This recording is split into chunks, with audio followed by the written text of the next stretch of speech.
আমাৰ বিদ্যালয়ৰ পিছফালে থকা ধাননি পথাৰত কোনোবা অজ্ঞাত লোকে জুই লগাই থৈ যায় বা হয়তোবা বিড়ি চিগাৰেট কিবা খাই পেলাই থৈ যোৱাৰ ফলত তাৰ পৰা জুইৰ সূত্ৰপাত হয় আৰু এক ডাঙৰ অঞ্চল জুইৰ গৰাহত পৰে। প্ৰচণ্ড তাপ এই জুইৰ। তাৰ পিছতো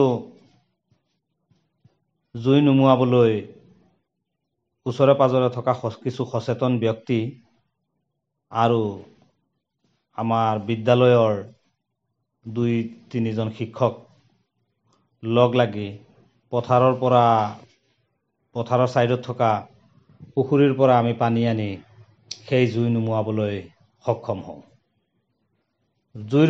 পথাৰৰ ওচৰে পাজৰে থকা মানুহখিনি বিশেষকৈ এতিয়া নৰাখিনি শুকাই গৈছে, গতিকে অলপ সচেতন হৈ থকা যথেষ্ট প্ৰয়োজন এই ক্ষেত্ৰত।